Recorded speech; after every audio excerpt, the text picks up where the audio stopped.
Excellent, and welcome to the VCONIC TADHack section, looking at VCons and the manufacturing industry. And we have a expert on all the processes and systems in manufacturing with Matthew here. He's been involved with TADHack and TAD Summit for many years. So happy to have him here and sharing his expertise and insights. So, Matthew, over to you. Hey, thank you, Alan.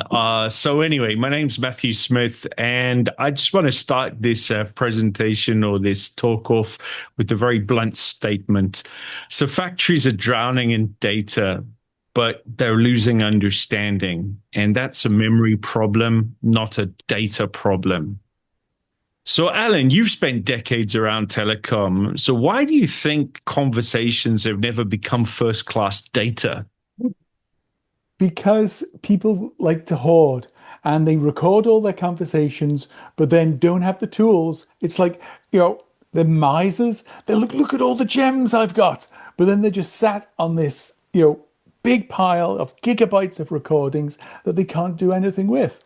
So that's Yeah. been historically where we've got. I mean, let's face it, it's obvious for a telco to be recording conversations for their customers and offer it as a Mhm. service.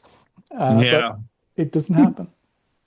For sure. And, I remember back in the days when I was young and just starting out, and when there was some attempts made, some you could say were fairly successful, of actually recording audio conversations onto tape. Yep. So basically, you would hook up, expensive, reel to reel or cassette decks and actually record conversations. And I guess that lies the problem, is that you can record, but you need to play it back and have someone listen to it, interpret not just the words that are being spoken, but the tone of phrase Yep. and the intonation and pausing, etc., all these things. And so that's always been quite a headache and requires a lot of time and effort Mhm. because, I'm recording in real time. I need to play back in real time. I need to transcribe. I need to slow things down. I think, this is where we have always had a bit of a stumbling point, I think, in trying to leverage voice or human to human conversations as first class data. Mhm. So, to continue with the slides, um, so here's the paradox, right? So, machine data and historians that sit inside factories that again are looking at machine data. So this is the state of the machine, sensors, positions of Yeah. various types of equipment and parts that are used inside machinery. Um, we're actually pretty structured in how we turn actual, things that we measure or events that may be generated into data, have that data time stamped so we know when something happened. Okay. And then we use tools like historians, time series databases to basically record a sequence of events or a sequence of measurements. Okay. And so we can perfectly log things like temperature and pressure and alarms coming from machines, but that only really gives us the what. Okay. And human conversations, okay, give us the why. Because when something breaks, it's not the dashboard or the data in the historian database that actually helps fix it. I mean, it serves to, as input, but it's not that fixes it. It's not the dashboard. It's not the nice chart you see on a screen. It's the phone call, the Teams call, the two-way radio conversation, the discussion and conversation between a maintenance technician and a vendor or a systems integrator. So the thing is, the decision making, right, stays invisible. Mhm. And they're ephemeral things that, the conversation, it's something that happens in the moment. And because we're not recording it and we're not structuring how we turn that into data that can sit side by side with machine data, we have we lose it forever and we don't leverage it. So why does this matter now, and why does it matter more than it did before? So number one is that are dealing with a generational change. We have older, skilled people, technicians, experienced engineers who are retiring. So senior operations people who are leaving the factory floor. And with that, we are losing tribal knowledge, institutional memory.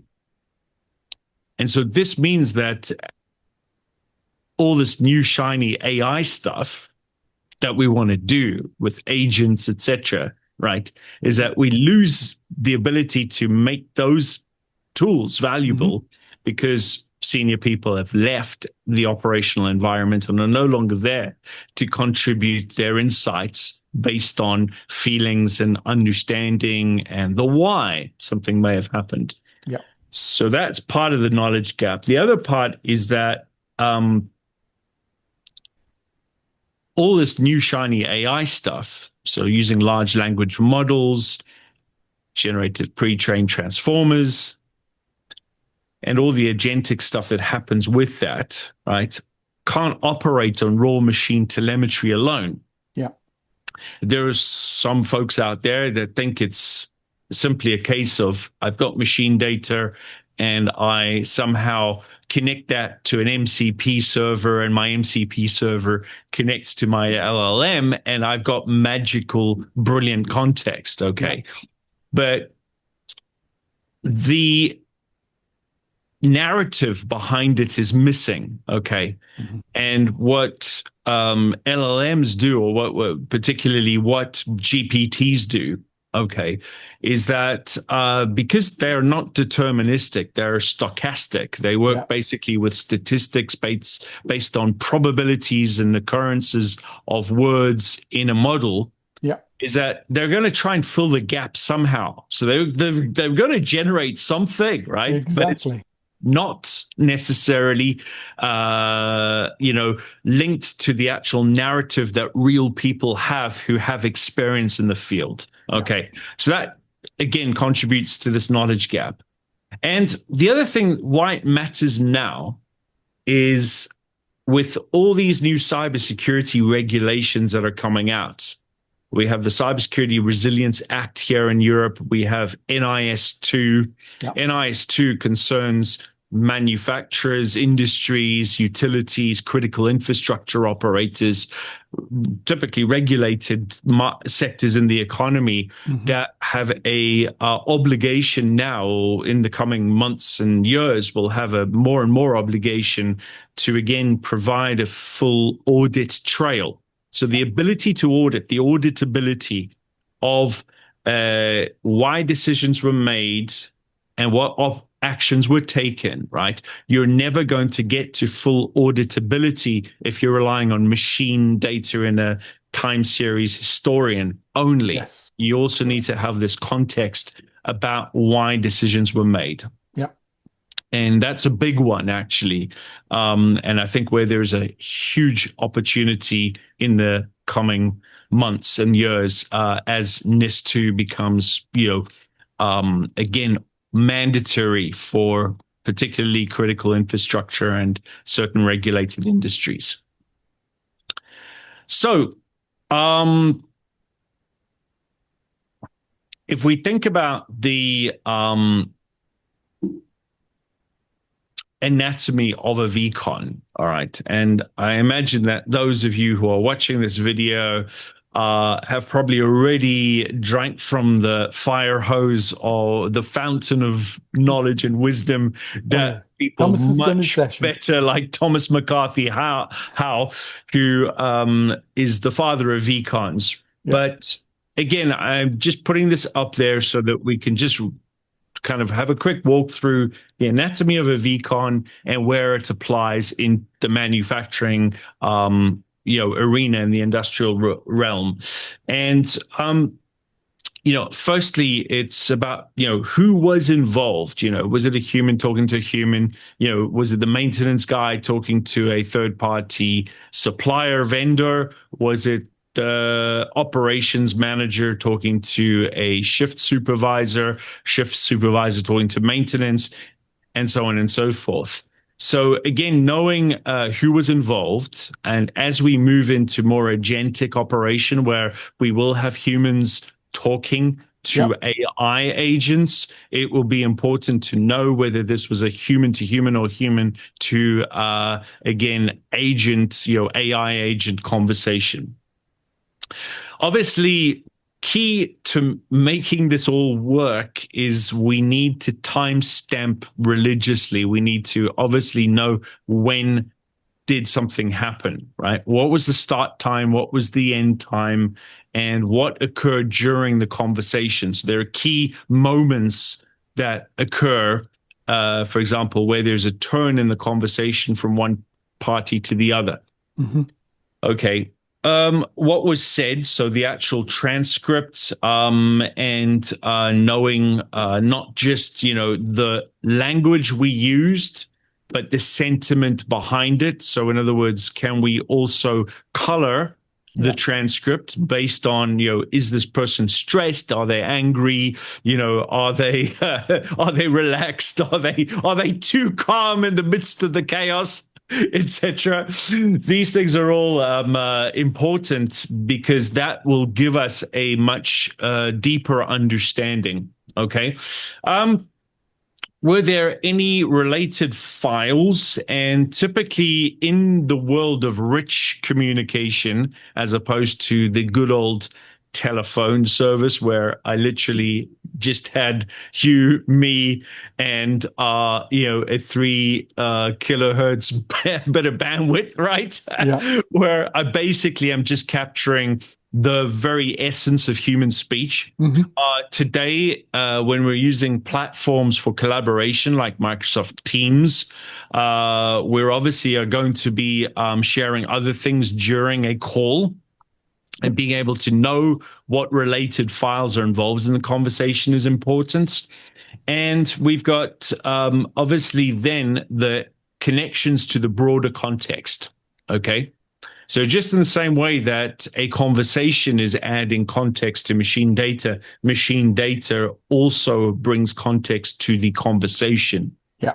And it's a two-way street. Knowing that, the temperature alarm was showing high, or that we were having an overpressure event at the same time that the maintenance tech and his supervisor and a third party were on a call talking about it is extremely relevant for the sense making that we want to do. Okay. And then, of course, all of our things to do with governance, which relate to compliance and security. So, are we allowed to keep the raw transcript or the raw audio recording of a call, right? Or are we just going to create a synthetic report of it? Was there any personally identifiable information in the conversation that, again, is not relevant to the issue, but was shared in the course of normal human dialogue? Access controls, and again, this is also very useful in spotting, was it actually an authorized, person involved in the conversation, or was it someone who was unauthorized? And there's a lot that you can do there, I think, to improve the auditability, but also the again, I think the continuous improvement process, right? Because we will always have gaps in how we approve or how we authorize users. And very often we may find that someone who is not currently authorized should be. And this is a great way of spotting that and dealing with it. Okay. So again, what VCONs do is that they bring this into a structured, queryable data payload that is friendly for working with APIs. So we can now build better programmable applications. Yeah. So a VCON is not a call recording, and call recordings are obsolete, right? It's a key misunderstanding in this world. Voicemail. The person you're trying to reach is not available. At the tone, please record your message. When you have finished recording, you may hang up. Hello, Jay. I just hang a second. Let me just mute. 20. Oh, someone has his microphone. Yes, that was Claude. I've just muted him. Okay, and I was wondering if that wasn't like Claude as in Claude code, like an agent. And it also fit in with your presentation. So it was so, I was like, oh, why is he doing it now? Seems a bit out of time. Brilliant moment. So yeah. So recording is just raw media, right? Okay. And a VCON basically allows us to turn that raw media into operational memory with governance around it. Exactly. Okay. And so again, this allows us to now build real workflows because it's searchable, it's linkable. We can add in security, again, arrangements around it. This means we start getting, conversations, so raw, the media part ready for the AI world. Yeah.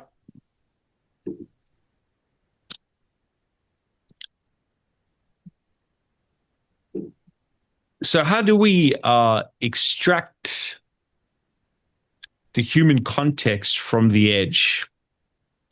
And this is something that is for us all to think about as we do TADHack and start building things, right? But again, some examples of where we're going to actually extract the conversation media part, right? And then some of the metadata. So SIPREC is where we have a well-defined interface into the session initiation protocol world, where today most of our voice calls, right, that are used in the enterprise are going to go through SIP as a bridge.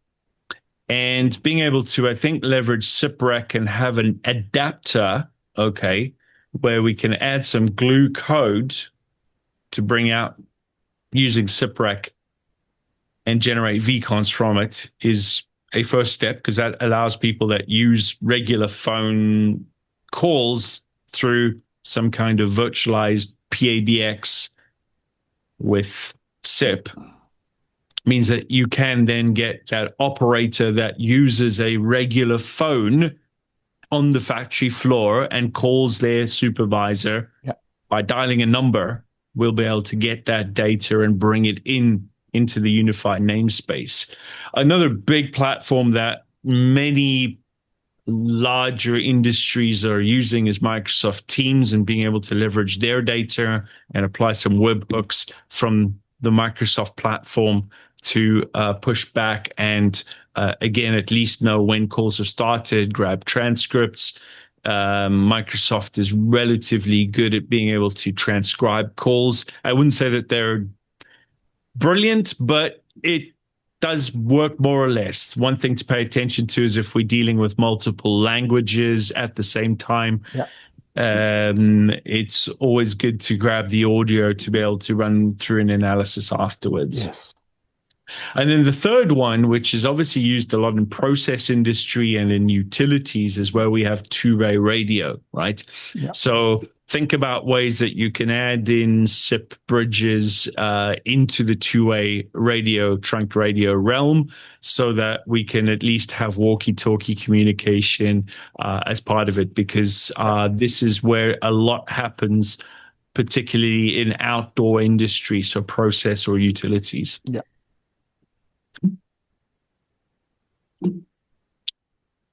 So just an idea of starting simple with SIPREC. So before, wheels are spun, if you're building things to bring up a full SIP server and try and bridge that into the classic let's say sort of voice kind of enterprise voice world. Let's just simulate it in the beginning, have some audio files, have a session JSON file with a bit of metadata, when it starts, when it stops, and use that to kind of ingest manually by watching a directory. Okay. So just use this folder drop to kind of drop in calls. And again, before we start building in sort of, an actual native SIP interface. But then again, Alan, maybe this has already been covered in an earlier call. Maybe I missed a detail. No. I mean, I think it's good. It's just you're helping people understand when you're looking at this from a factory perspective, you're just taking some basic steps. This is the sort of things that you need to do. So yeah. I wouldn't worry about it. Repetition is good. And we have Thomas coming up later in the week, and he'll be going through basically all the last minute advice and guidance. So don't worry. Okay, very good. All right. So then next, regarding things like Microsoft Teams, all right.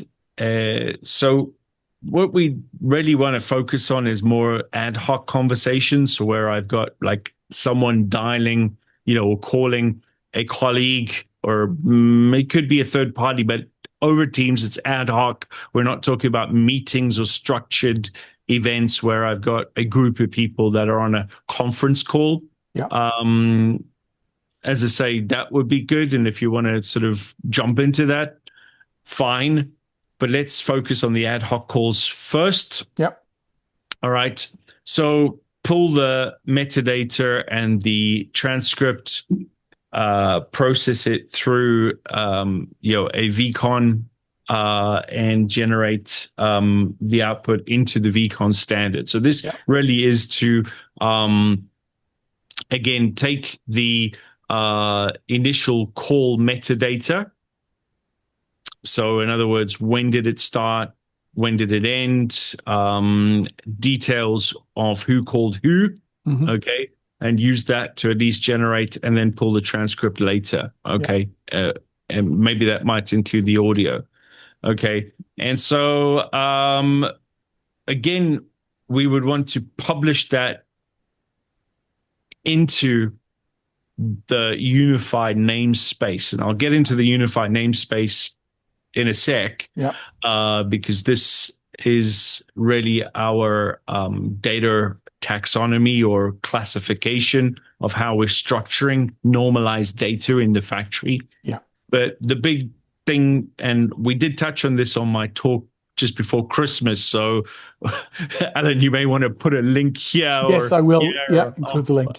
Point up or whatever to that YouTube video where we go into the principles behind unified namespace in a bit more detail. Yeah. But basically, we would publish a pointer into the UNS to say that this conversation happened at this time, and with some reference and links back into where the actual conversation can be retrieved. So that means it now sits in the real-time data view, and obviously can then be historized with other process data. So you now have a view that contains machine data and human conversation data, events. So events about that this happened in a single place. Yep.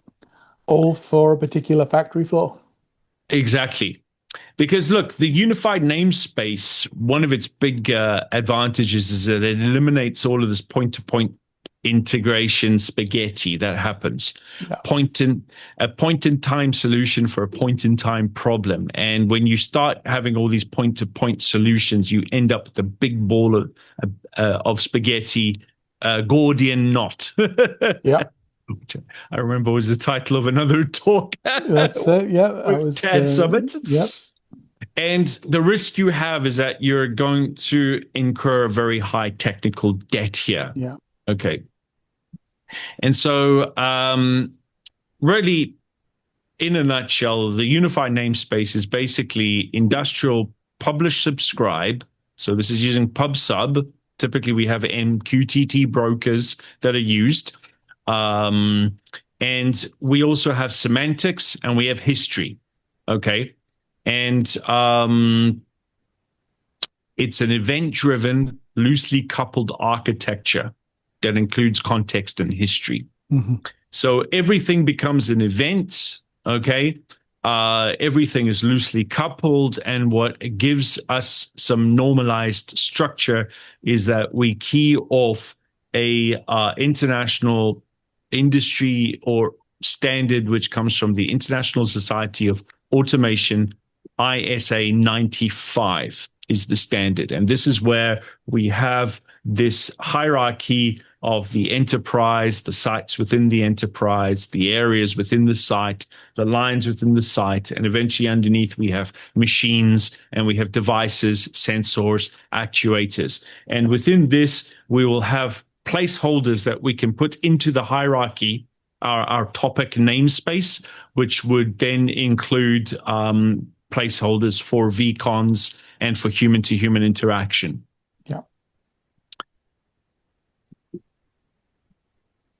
And so here's an example of where we would have some machine data, and this is just a basic example of a JSON payload. There are some well-defined and I would say sort of more or less standardized ways of expressing data in a payload. A good example is Spark B, which again is a definition of how data would be structured that goes into a payload. And a payload basically is the data that actually gets published to a topic in an MQTT for UNS, or it gets read from a topic when I am subscribed to a topic. And so I'm going to be having producers and consumers of data. But in this simple example, we have a temperature probe, and we know that it's temperature probe number 4. We know that it has a status of warning, and we have a value of 115 degrees centigrade. So we know that what the temperature is, we know what unit of measurement it is, and we also know that its status is not normal, i.e., what is my expected range. And again, the ability to determine is something normal or abnormal, all right, lies in your logic. And the really powerful thing about the unified namespace is that this concept, at least, is that this is something that happens in the edge device. So in the programmable logic controller or edge controller or RTU, or a gateway, this is where we would apply this contextualization of thresholds. Is it too high? Is it too low? If it's too high, is it a warning or is it a critical alarm? Okay. So by the same token, we can do the same for a human event. All right. And this just gives us a bit of a fictitious, let's say hierarchy in the unified namespaces. I've got my factory, I've got my site, I've got a line, I've got a machine, and then on that machine I have something which is for my human events, right? So these are things that were discussed about that particular machine. So you can see where I'm going with this concept is that we would want to know from our conversation what asset are we actually referring to when we're talking. And we want to be able to place that VCON, or at least a link to the details for that conversation, inside the right place in the UNS. So we do need to know what machine are we referring to, which factory, in fact, and then we'd obviously have an ID for the VCON. We know who the actor was, right? Yeah. And we could probably extend that to talk about actors if we got multiple parties, what the action was, and then a reference that allows us to link back to the actual dialogue in the VCON. Yeah. So that's really the idea of where we are going to take VCONs and apply them into the unified namespace for manufacturing. So this is just a zoomed out sort of look of the end-to-end architecture where, we're not replacing anything as such. We're just adding a human memory layer to data, measurements, to alarms, to work orders, etc. Right? So we're still going to have sources of data at the edge. So we're going to be capturing. So this is going to range from, a pressure transducer, programmable logic controller, the telephone or the walkie-talkie, the two-way radio that the guy carries around. And then we'll have obviously where we are enriching. So this is where we're structuring, normalizing the data. It's where transcriptions of let's say rich media content occur. So where voice in the future, why not video? This is where we are transcribing.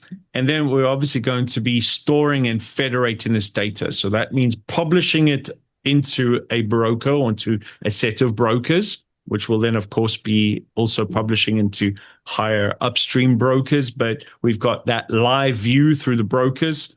And we know that using those brokers with other APIs or other components within the infrastructure, we're going to be recording data historically, timestamping it, taking the timestamp, putting it into a database. And then we can also use GraphDB to be able to create a knowledge graph. And all of these things in the store and federate layer allow us to build apps. And some of these apps are going to be agentic using AI tools. And some of them are going to be good old fashioned user interfaces for operators. So basically, to give you a bit of pointer on where to go for actually getting hands dirty and building stuff, we have obviously our adapters from the voice, from the human to human conversation world. The fact that this would go through VCON into the store, and then having some interfacing that can push the summary payload and the pointers to that summary payload into the unified namespace. And then also having that go into a graph database. I'm suggesting Neo4j here. If you guys are keen, that will work. And then you can also then have this go into a timescale database for time series storage. Again, the actual VCONs and I would say media parts of it would fall into its own historical database. And then the linkages between this is an interesting open topic, is do you want to throw everything into one historian, or do you want to have different types of databases that serve different purposes? As long as I have a way of being able to link data and again know how to find data both in terms of its time series but also in terms of its relationship on the knowledge graph, I'm good. I don't need to have everything in one big database. Exactly. Okay. So getting into governance parts, remember this is all about operational knowledge and not surveillance. So what we are definitely want to be mindful of is that this is all about human first governance. We're not capturing safety, so basically process safety data, and we're not streaming sensitive content everywhere. And there's no direct capture of this kind of very sensitive data. What you do want is you want metadata about that data, okay? Things like personally identifiable information, and we have to understand how consent management is going to work in this. I would say that consent management and the ability to, again, find a balance between company policy and then other regulations. GDPR here in Europe is an important and balancing that against other obligations for auditability that are coming with NIS2 and the Cybersecurity Resilience Act here in Europe is going to be interesting. And this is going to require a very fine-grained set of permissions management with roles, access control based on roles, and the ability to apply retention policies. Yeah. May not make sense to keep your actual raw audio recordings indefinitely. Yeah. But what you do want is you do want to have a succinct record of why something happened, because what we really want to get to is being able to match why something happened with what actually happened. Yeah. Okay.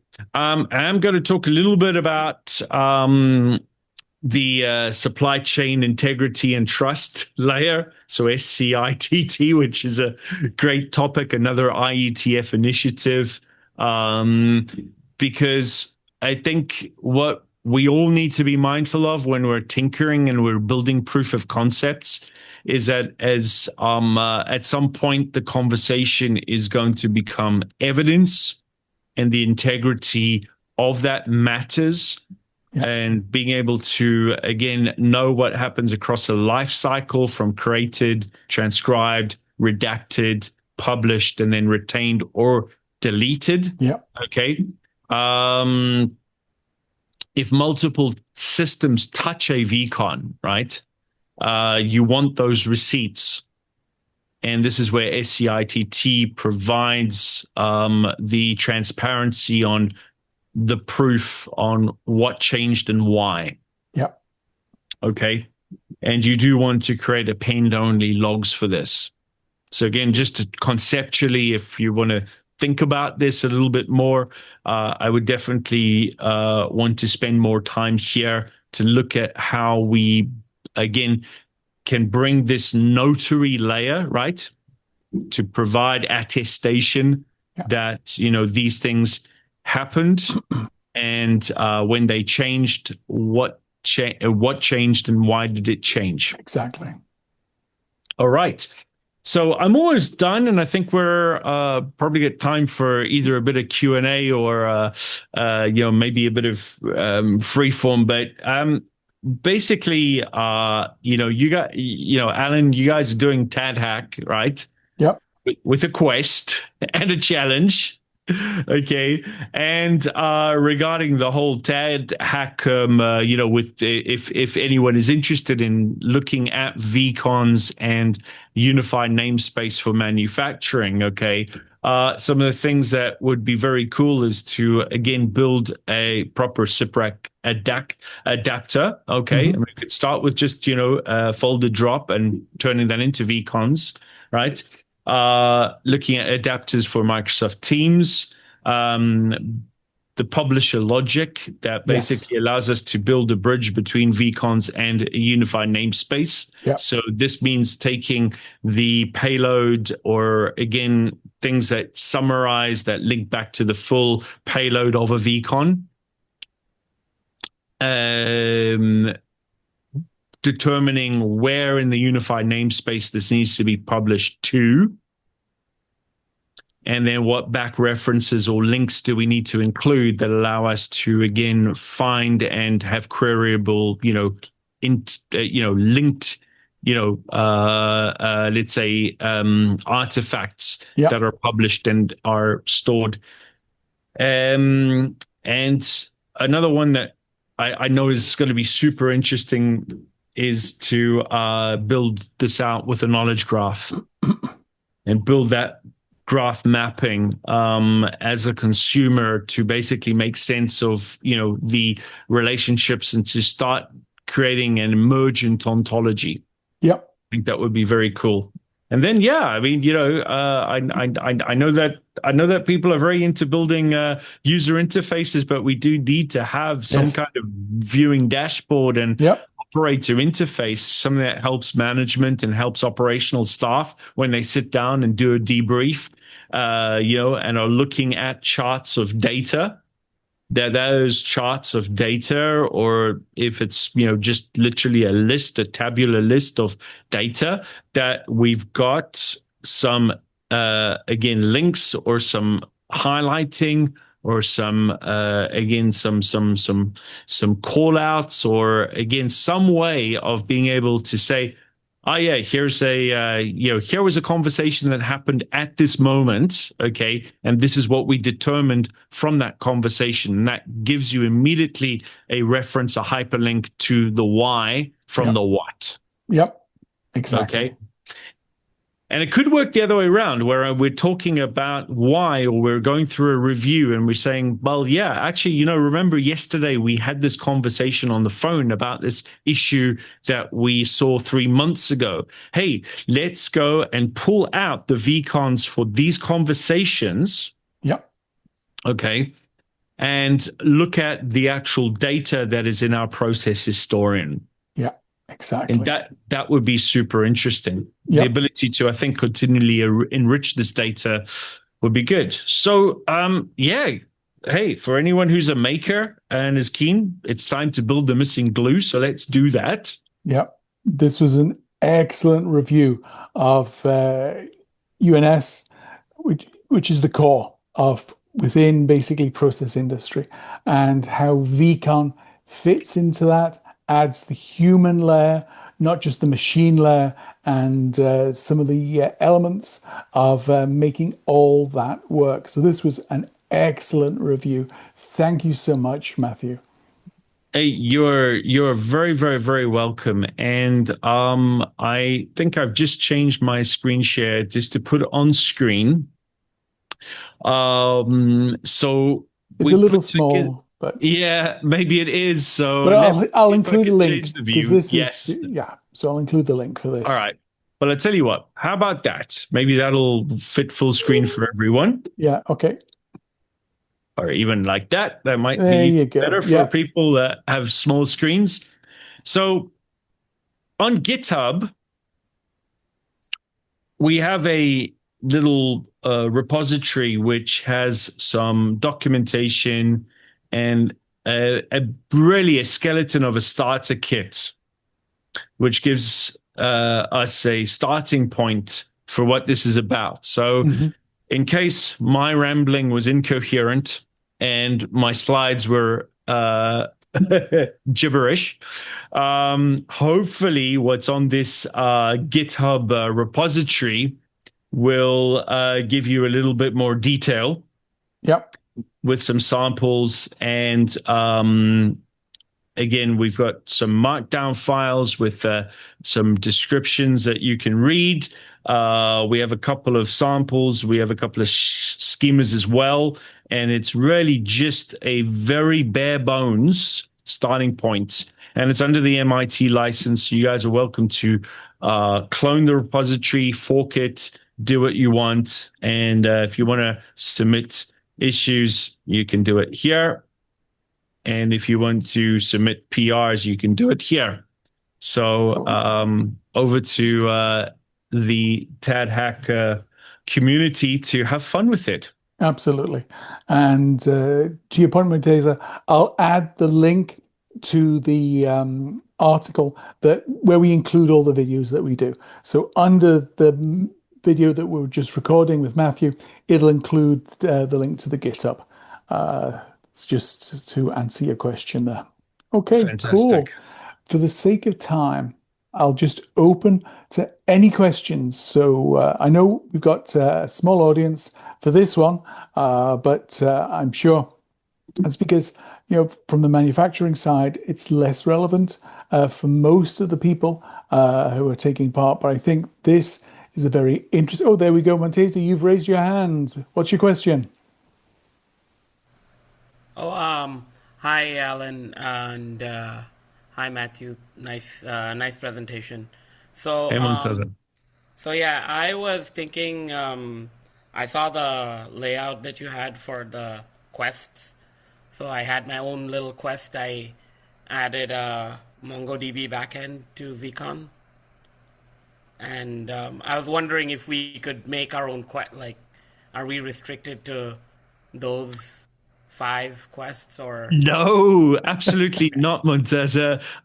To be honest, this is just a couple of suggestions, and literally, there's nothing worse than staring at a blank page, but it sounds like your page is not blank. Yeah, so I was thinking of, well, instead of Teams, I'm not really a big fan of Teams. I am a fan of WhatsApp though. So And that's instead of great. Teams, That's I'm great. thinking of doing like a WhatsApp interop and then a MongoDB backend. This is something And you know what? Let's go for that as well. That sounds like a great initiative or a great idea. And I'll tell you why. So, like you, I'm not a fan of Teams as a collaboration platform. However, because so many established, manufacturers, or again, let's call them industrial enterprises, right? So in the enterprise world, where I have companies, a lot of them have adopted Microsoft tools and collaboration platforms for office productivity. And so IT has come out and said, everyone must use Microsoft 365 or Copilot. I think that's what it's called today. And so you have this, and Teams is used everywhere. So much so that if we look at migration away from voice, so PABXs and private, internal voice for phone calls, is that a lot of that has been moved into Teams today. Yeah.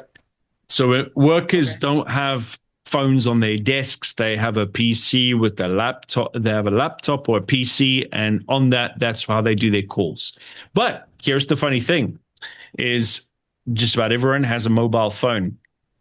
And you'll be surprised at how much shadow activity occurs on the factory floor, where people cannot use or are unwilling to, or it's just not fit for purpose tools, enterprise tools like Teams. Okay. I have a great example of an oil refinery I visited in, I was on site 6 years ago in the Czech Republic. And it really struck me how everyone was using WhatsApp, because it was the only way to communicate across the company boundary. So in some industry sectors, we also have third-party contractors, vendors, suppliers. We have different companies working in the same space, and they don't use the same single enterprise tool. And tools like WhatsApp are used as an alternative. So yeah, absolutely. Monteza, if you want to focus on WhatsApp, go for it.